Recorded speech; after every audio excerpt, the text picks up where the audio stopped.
last general election in Thailand in December of 2007, the country has experienced continued political conflict and instability. That election, observed by ANFRL, was the first after a 2006 military coup removed Prime Minister Thaksin Shinawatra from power. 2007's poll saw the successor to Thaksin's dissolved former party return to power. The People Power Party, or PPP, won a substantial plurality, and Samak Suntarawait became Prime Minister. His supporters now in office, former Prime Minister Thaksin returned from his self-imposed exile in February 2008, and the anti-Thaksin People's Alliance for Democracy, or PAD, returned to street protests in May at Democracy Monument, demanding Prime Minister Samak's resignation. Despite the allied government, Thaksin and his wife Pojaman's return to Thailand still faced roadblocks. The couple had pending corruption charges against them stemming from Thaksin's time in office, charges for which the pair was eventually found guilty in rulings that Thaksin dismisses as politically motivated. The country changed leadership from Samak Suntarawait to Somchai Wongsuwat, Thaksin's brother-in-law, when the Constitutional Court forced Prime Minister Samak to resign for receiving money for his participation in a cooking show.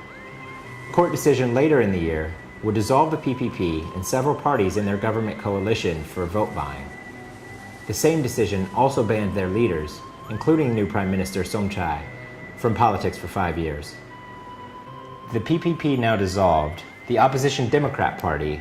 led by Abisit Wechachiwa, announced a few days after the court's ruling that it had secured a majority coalition within parliament to become Thailand's new government, thanks to a bloc of MPs defecting from the former PPP and its coalition. Abisit became the 27th Prime Minister of Thailand on December 17, 2008.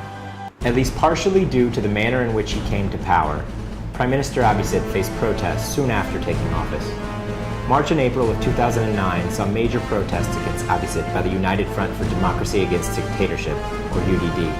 a group supported by Thaksin. In March of 2010, the UDD, or Red Shirts, converged on Bangkok where up to 150,000 people joined a mass rally in different areas of the capital, Bangkok. The protests, lasting approximately 2 months, would come to a tragic end. Failed negotiations between the government and the UDD leadership led to violent results at the 2 different protest sites, followed by arson attacks across Bangkok. In all, over 90 people, protesters, soldiers, journalists, and civilians, would die in the events of the spring of 2010. The aftermath of the protests and subsequent crackdown would hang over the 2011 election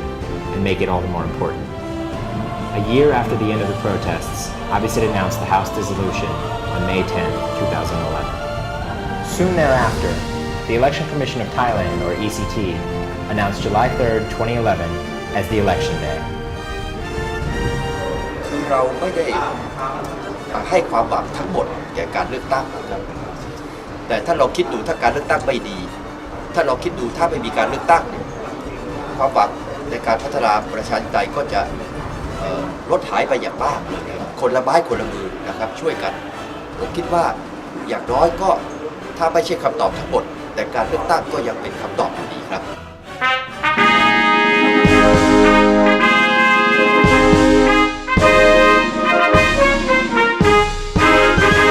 ประชาธิปไตยคือการออกเสียงของคนส่วนใหญ่พวกเราเป็นคนไทยมีสิทธิ์มีเสียงในการตัดสินใจขอแรงชาวไทยทุกท่านช่วยกัน ANFRL again organized a mission to observe the July 3rd general election in Thailand. The ECT set May 19th to the 23rd, 2011 for party list MP applications and May 24th to the 28th, 2011 for constituency MP applications. Pheu Thai received number 1, the Democrats number 10, and the election campaign kicked off at full speed with colorful posters and banners lining roadsides and these 2 prime ministerial candidates campaigning across the country.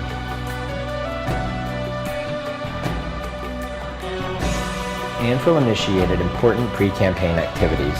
holding several meetings for the party's representatives in which we called on all parties to endorse a code of conduct for electoral campaigns, the signing of which took place at the Senate building and was witnessed by representatives from several organizations, independent institutions, and diplomats. Based on the timeline set by the ECT, ANFRL started to recruit election observation staff and interpreters to accommodate its over 60 observers drawn primarily from the Asia-Pacific region, but including those from the US, Austria, China, and Canada. ANFRL conducted a briefing for its long-term observers, or LTOs, on June the 4th to the 6th, 2011. The gathering here, these panels, actually is two interviews and two launchings. ANFRL long-term observers as a part of the overall missions, which is in the next few weeks, there will be another bigger delegations gathering in a part of the short-term observers and experts covering across the country within 25th of June. ANFRL also witnessed the largest rallies of the two major parties on the election's last day to campaign, Friday, July the 1st. Pheu Thai campaigned at Ratchamangala Stadium.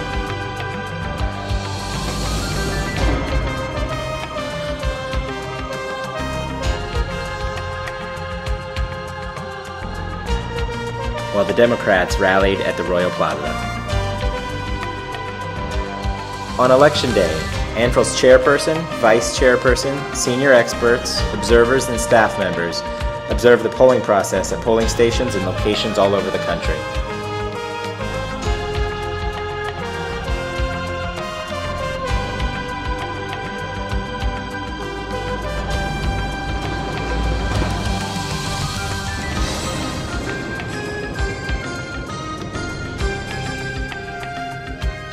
The polling process generally went well in a peaceful and orderly manner. It was an eye-opening and good experience for many observers who came to observe elections in Thailand for the first time.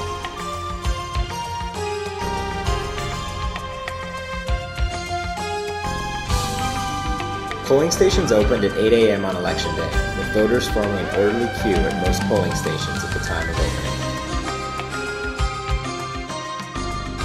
คาดหวังจะเปลี่ยนประเทศไทยเลยมั่นใจว่าครั้งนี้เนี่ยจะทำให้การเปลี่ยนแปลงในเชิงอนุภาพมันจะมากขึ้นเพราะว่า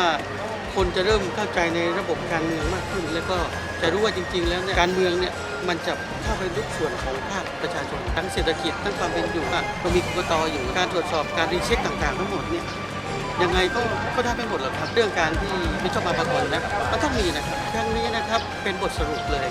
ของการเมืองไทยเพราะว่าทุกคนลากปัญหาต่างๆมาสู่การเมืองมาสู่การกระบาดใบเดียวแต่ตัวนี้ไม่ใช่เป็นจุดจบนะฮะนี่คือจุดเริ่มต้นในการตัดสินว่าเราจะให้ประเทศไทยไปทางไหน At the close of voting at 3 p.m., polling station staff began their closing procedures, including immediate counting of votes at the polling station. The vote count was conducted in an open and transparent manner. ครั้งนี้เป็นครั้งแรกในการเลือกตั้งหรือเปล่าคะครั้งแรกครับรู้สึกดีใจครับที่มีสิทธิ์ในการช่วยตัดสินวิกฤตของประเทศครับคาดหวังว่าให้คนทุกคนยอมรับในสิทธิ์ของคนอื่นนะครับที่เขาเลือกตั้งมาเพื่อเลือกคนเข้าไปในสภาครับก็อยากให้คนยอมรับในส่วนนั้นครับ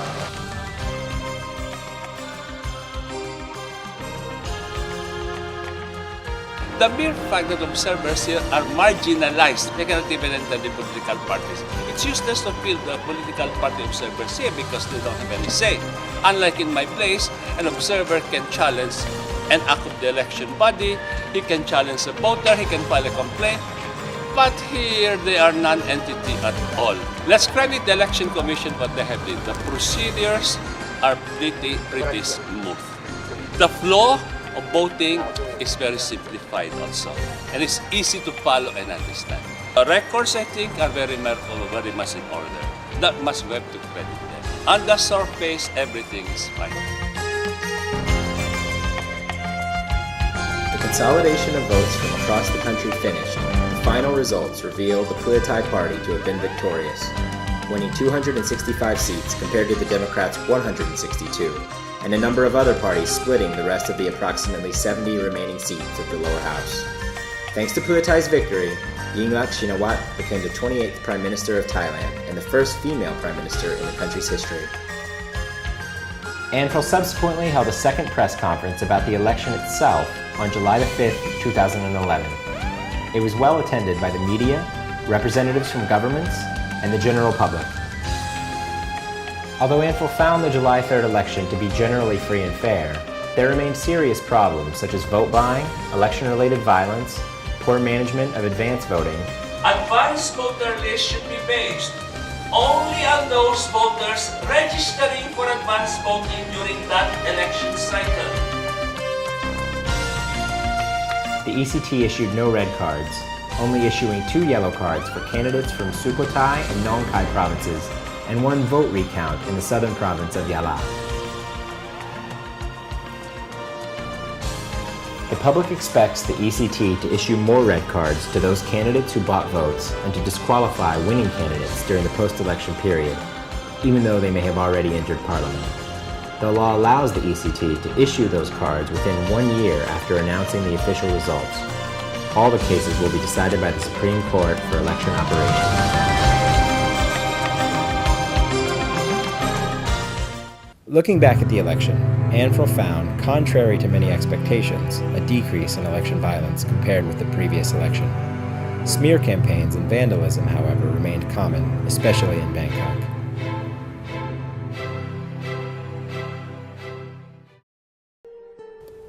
Three months after the election, the new government, under the leadership of Prime Minister Yingluck, faced its first major crisis. Major flooding inundated large sections of the country, with floodwater cutting a path of destruction through several provinces, including Bangkok, on its way to the Gulf of Thailand, the end result of which was the tragic loss of many lives, as well as serious economic and property damage from the water.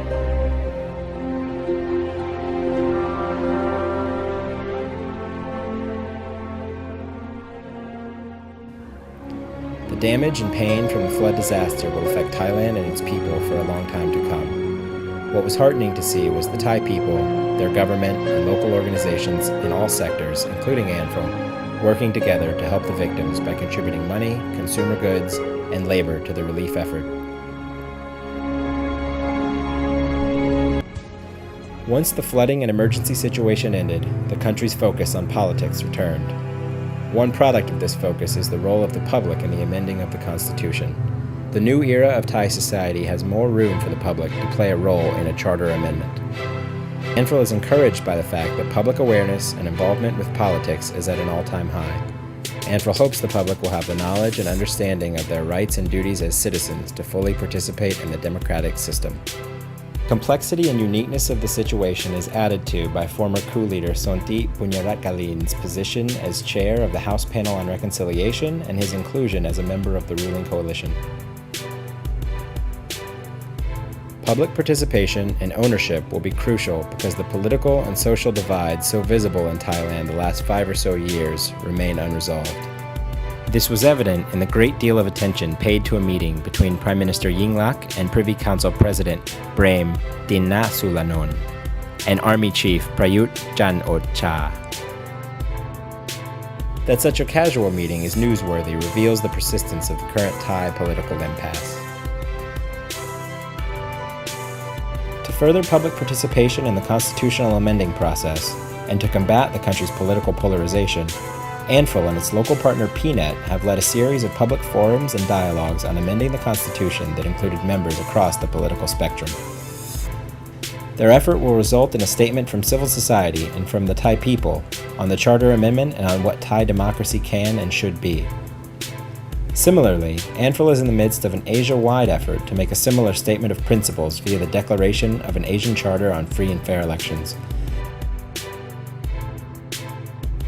Phase 1 of the charter effort included civil society organizations from across Asia, from Afghanistan to Taiwan, to come together and focus on the electoral issues and challenges found throughout Asia in order to realize a more representative and more mature electoral system for all of Asia's peoples.